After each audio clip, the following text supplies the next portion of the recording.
Hi everyone, happy Friday, welcome back. For those of you that are new here, my name's Kate, and every Friday I bring you something bookish, book related, something bookish anyway. And this week we are on to our third video in the Walsh Sister or the Walsh family series, however you want to refer to them. Personally, I'm going to call them the Walsh Sisters because that's what they are. So today we are looking at who is my favourite sister. And I'm just going to say now that this is just going to be full of spoilers, this review. It's not going to be a spoiler-free one like I normally try and do. Just because in this book we meet so many of the characters that we've met in other books. But we see them more in this book, I feel like. They're all kind of more fleshed out a little bit. And they're more kind of central characters. So for those of you that haven't guessed, I mean, I'm sure you already know what's coming next from the title and the video I did last week. But we are looking at Anybody Out There today, which is Anna's book. And Anna is the fourth Walsh sister. And she is the, I guess she's the first type B sister or type 2 sister. Where she's a bit shorter than the others, or a lot shorter than the first three sisters, and she's got kind of feline-esque features is how they kind of describe her, like kind of cute kitten features. She's very beautiful, got long dark hair, so her and Helen look very, very similar and completely different to their eldest three sisters. So in Anybody Out There, I will of course go off the back again. There's not so much off on the back, so as I said before, I'm just going to do spoilers for this video. Now, I will do a warning if you haven't read it and you don't want spoilers, then turn off now.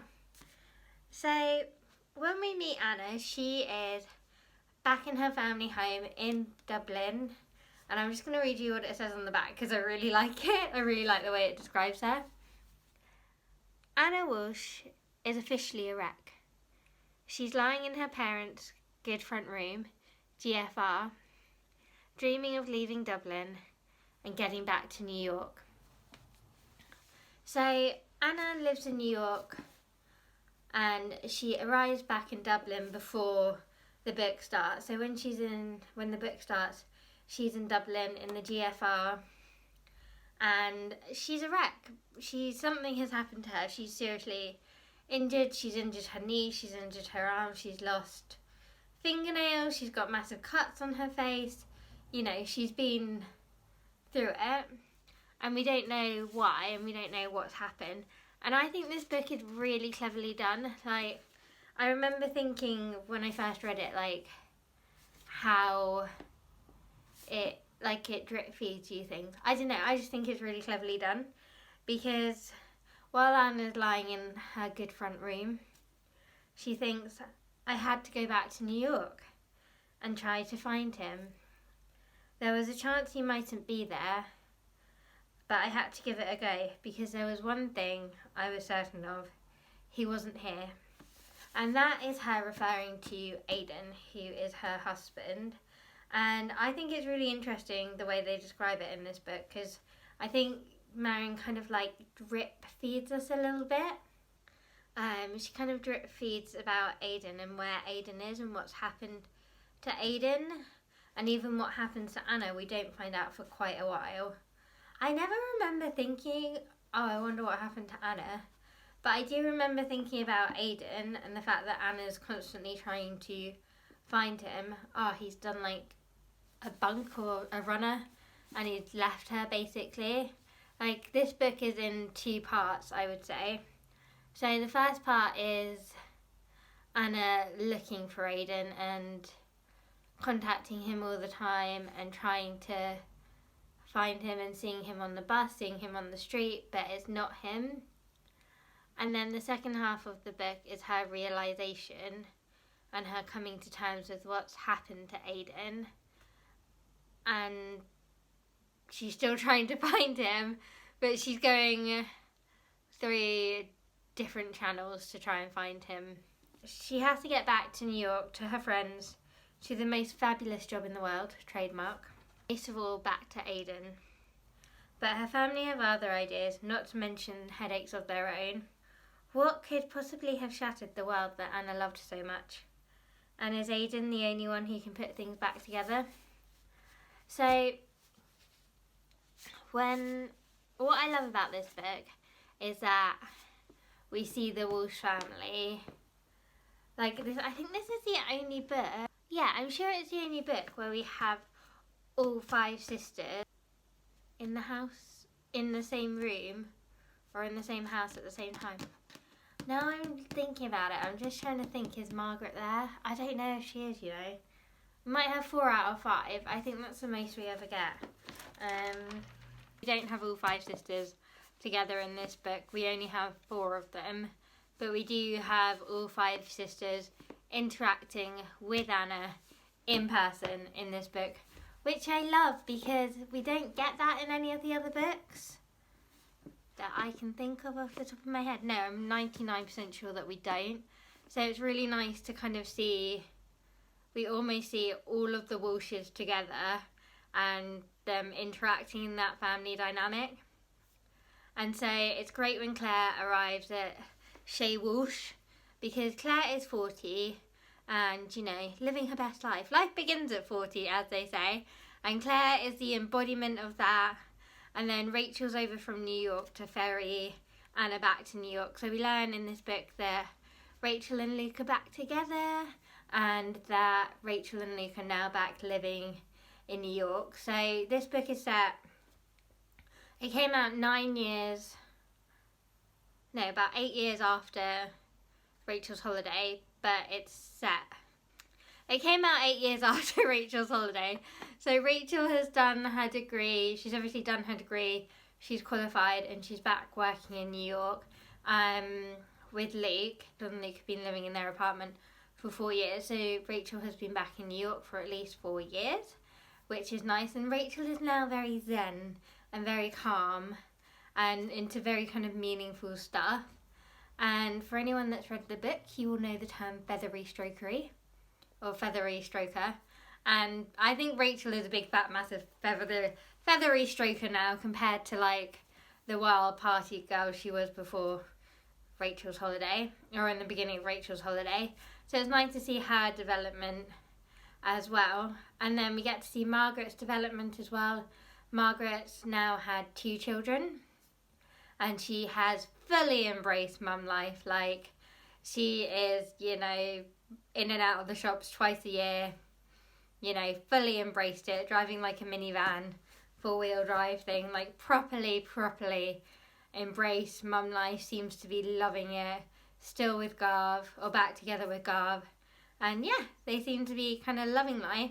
And we get a new perspective on Garv in this book as well, because Anna and Garv do get on, and Garv has helped Anna out in a few things. So it's nice to have that perspective on Garv as well, because obviously the rest of them hate Garv or don't get along with him that well, and he's always portrayed really badly by the rest of the sisters.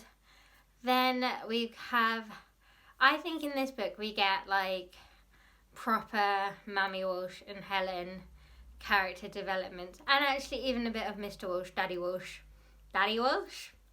Sorry, terrible Irish accent there again. Yeah, we get a bit more of those 3, definitely, because while Anna's back in Dublin, she's living at home. Helen is 29 now. She's on a path that this book sets her up for the Mystery of Mercy Close, which is the book we'll be looking at next week. Yeah, so we get to see a bit more about Helen as well, and Mammy Walsh especially, and it's just really interesting to kind of see their character developments a bit more and having them a bit more kind of fleshed out, I guess, in this book. And then we also, in this book, get to meet the real men again, and they're obviously all roughly 10 years older, I'm just going to say that, than what they are when we meet them in Rachel's holiday. And we also get to know more about them. They're more fleshed out out there as well, or kind of Joey was quite fleshed out in Rachel's holiday, but he's more fleshed out in Joey's interesting. Joey's kind of really moody and surly and sarky, but kind of in that really sexy way. And they're all, you know, obviously 10 years older and they've got shorter hair, but they still basically dress the same, and I assume they don't share the same pair of leather trousers anymore. Yes.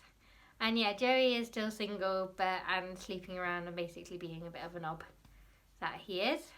And then we get to know more of Shake and know his kind of air guitar prowess, which is really exciting.